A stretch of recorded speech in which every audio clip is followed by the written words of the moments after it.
really excited about the crowd. Iona is, as you all know, the last like 15, 20 years is the most wins in the greater metropolitan area. So it's a great game for us, to get 15,000 people with a local game is tremendous. The program has certainly come a long way in 3 years. I'm real proud of that. Iona's got a good team. They shoot it great, but we did a really good job of defending the three-point line tonight, keeping them off the foul line. We had some difficulties with turnovers, but outside of that, we played a real good game. We'll start with the questions for the players. Just wait for the microphone. What did you think of Ian today, and what did you think of his haircut? Personally, I love his haircut, it was crazy. Nobody recognized him when he came in the locker room the first day. But nah, we all joked as well, and now you can see the rim and stuff when he's finishing and things like that. But nah, it was fun. He played good today. I loved it too. I told Ian, he said to me, Stevie Mass told him that, listen, your assist turnovers because you can't see peripheral vision-wise. And he asked me, do you think I should get a haircut? I said, listen, I've played in the hippie generation, and my teammates and opponents had ponytails down to their rear end and their ankles. I said, I don't care if you have hair down to your ankles, just you gotta be able to see. And the other thing is, there's an old actor named Billy D. Williams. He was one of the most dashing, hot guys on Hollywood. That's who you look like right now. Billy D. Ian, just because I think that everybody wants to know, what prompted you to get the haircut, and when was the last time that you had cut your hair? Because it looked like it probably took a long time to put together what you had. I have to grow my hair to about probably seventh grade. 7th grade was your last haircut. Yeah, when I had short hair. But what prompted me, I would say, it's a fresh start. Just a different look.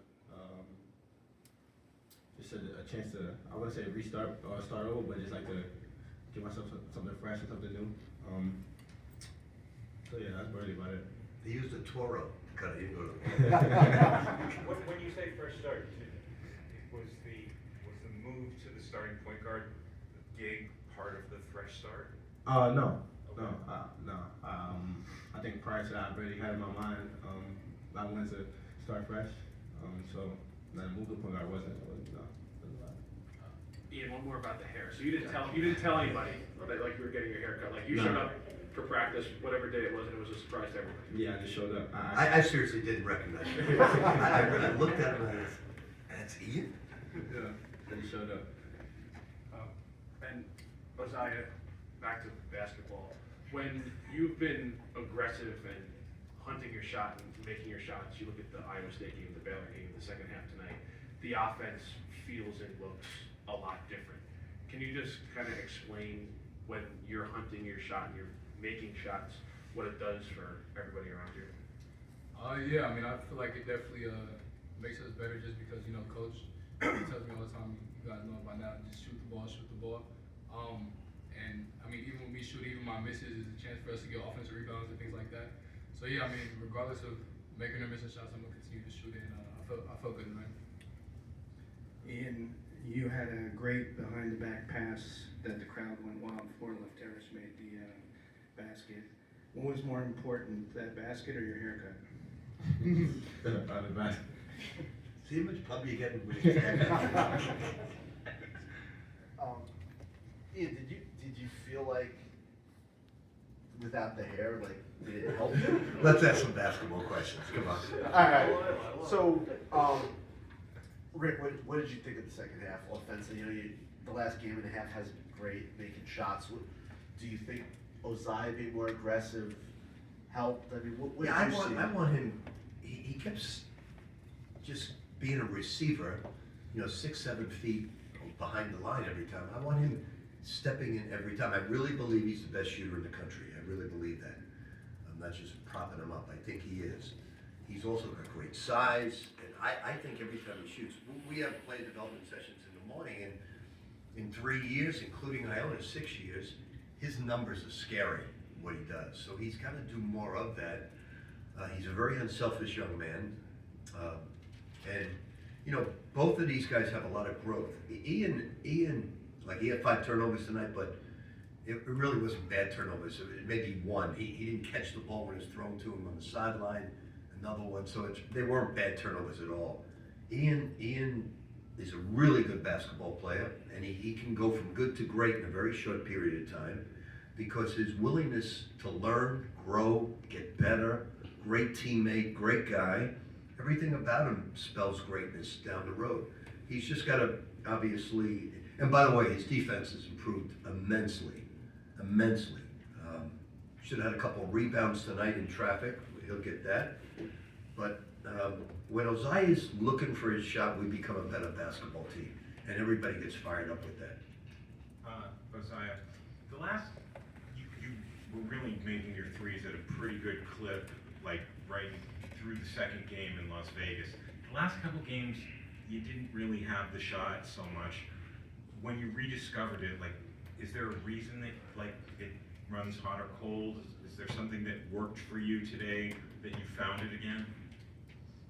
No, I mean, those games are gonna happen. You can't really control that, but it's my job just to try to stay confident at all times. Regardless if I miss 10 in a row, I'm gonna still shoot the next one confident. So yeah, it's good. I found a couple to go in today. Peter, the last one for the players.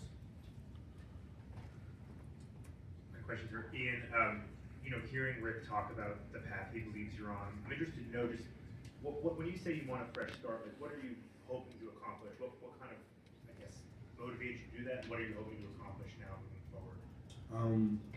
I'm just hoping to accomplish a whole bunch of wins for the team. Do whatever I can do to impact winning, help us to be the best team we could be and keep getting better as the months go on, as the season goes on. So for me, that's probably the most important thing. I think today was a step in the right direction. We got a lot of things to clean up, but it's early still, and we're gonna get better as it goes. And he just to piggyback on what he said, he's got the potential to be he was a high school American, he's got the potential to be a college All-American, but he's an All-American person. He has confidence, but he has no ego. It's always about other people, about the team. He wants to do well for the team. He just is a great guy, just a great guy. I love coaching him. He listens to every word, and I get after him. I told Zach this the other day. I don't coach him hard. I don't coach hard anymore. I really don't. Because the players are different today. So you've got to adjust.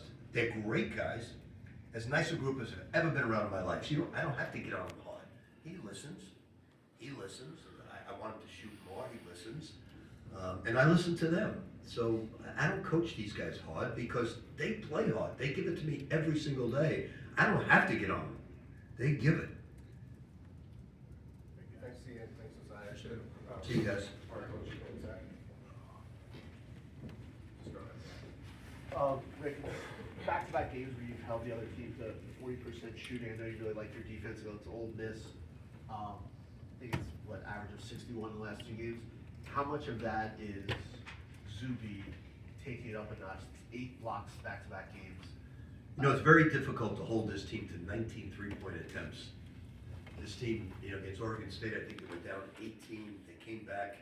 The three-point shooting can be amazing at times. The other night against Bryant, I think they made 12. Bryant made 15. So they're tough to play against because they spread you out. You got to take away the three, and then they get some drives to the basket. Zuby's having a great year. I actually think he's having a better year this year than he was last year. But I want to say this. I would pay for 2 players to see them play. One is Steph Curry. I've always said that because he's what he does to me. And I would pay to see Dylan Mitchell play.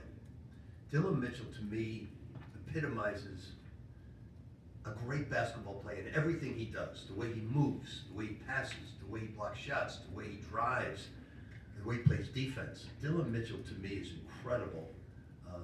You're not going to write about him tonight because of his line, but he's just a great basketball player. I love watching him. What have you noticed? Do you feel like you guys are turning a quarter defensively? What have you noticed defensively? Well, I think since the Ole Miss game, we've had time to practice. We realized we weren't a very good defensive team. And what I told the guys, I said, guys, don't listen to what everybody's saying about last year's team.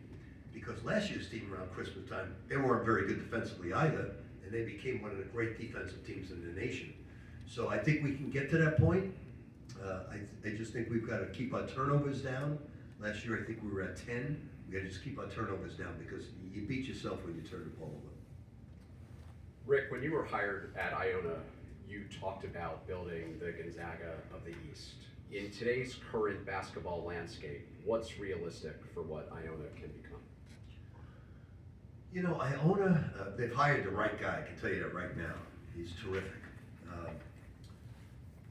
Iona is such a special place because going back to Jimmy Valvano, every coach that's coached there, the best coach of them all is Tim Cluse.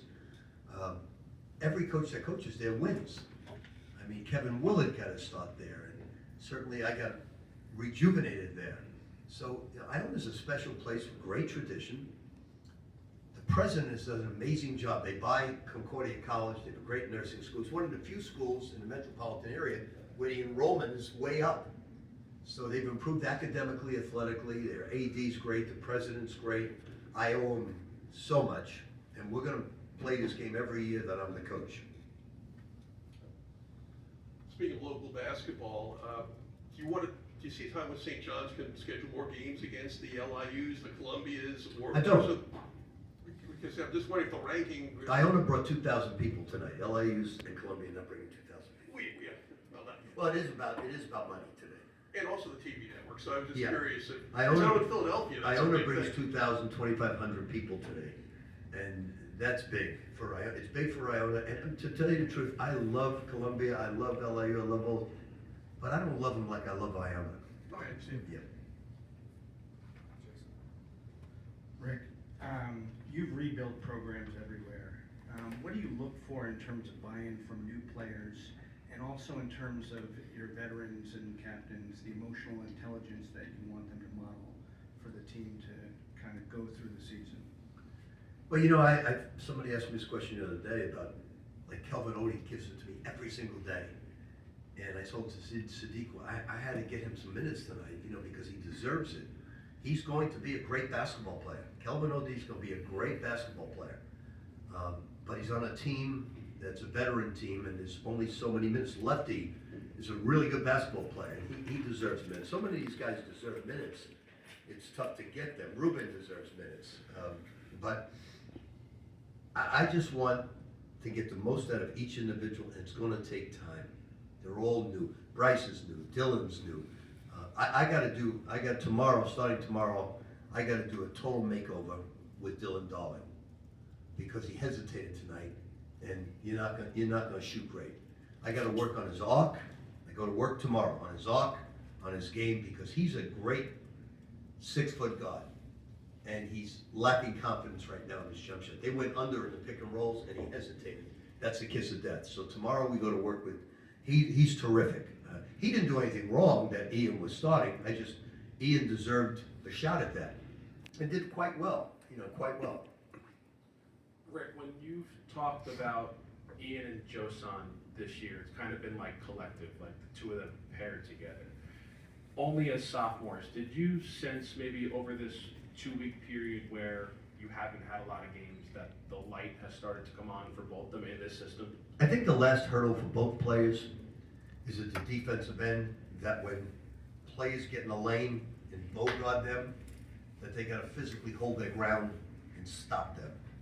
Josan as well as Ian have to take the next step. On the perimeter, they've improved dramatically. Off the bounce, they've improved dramatically. Now they gotta hold their path in the lane. Is that being sophomores and maybe not being as strong? No, I think that's a mindset of being a great offensive player, and defense hasn't been on the top of their mind. And I think Josan gets embarrassed. Josan's a great basketball player. He's got as much talent as any player in the country. He's just gotta get it all. Both young men are terrific, great size. Like both of them a lot. Take two more, Roger. Rick, you guys are going to begin defending your Big East championship in your next game. How do you feel about the way the team is playing going into Big East play, and what do you think is the significance of trying to defend a title? Because it's something you've done before. Well, we're not as good as UConn right now, but you wouldn't expect that because UConn had, 3 really pivotal players back. But by the end of the year, I would hope we're at that level. We're certainly gonna fight it, but, Butler, Providence, Georgetown, have all gotten significantly better. I haven't seen Marquette and Creighton play this year, but the Big East is gonna be tougher this year. We're not, I said this earlier, we're not gonna win like we did last year. But I think we can defend it with our defense getting a lot better. Can't take any games lightly in this conference now. It's gotten back to where it should be. With expansion, they'd be much better. Notre Dame? Anybody, I'm joking. Val probably hates my guts. So, Coach Pitino, you talk about the defense and how it's improved so far. I know at the beginning of the year you said it was good, not great. But over the last 2 games, what have you seen from them now that has translated to hopefully becoming great? Better perimeter defense, better paying attention to scouting. We still, Zuby is obviously a good rim protector for us. Defensively, Dylan Mitchell is as well. We're getting better on the perimeter defensively, and if you could take away a team's 3-point shooting, Iona, there won't be a team in the Big East that'll shoot it as many times and as well as Iona, believe it or not, because that's their whole thing. It's get to the rim, or shoot a 3. Stay away from the mid-range and let us bully drive. So we're getting better and better. We got to keep our turnovers down. But I like what I see. I like the improvement, and I've said this to you guys 100 times. I've not been around collectively a group of young men like this in my lifetime. So selfless, and Ian's a perfect example. I said this to you the other day. It's not easy for a New Yorker to play at St. John's. You have to understand, especially today with social media. Back when Chris played, and Mark Jackson played, there was no social media. They would just hear from their family and friends. But today, because Ian's such a great guy, you can feel the pulse in the stands of everybody rooting for him, he's so deserving and so good for him. So we are getting better. DePaul at Conasecca is going to be a tough game. You got to take away what they do well, but great group of guys. I'm having the time of my life coaching them. Thanks, guys.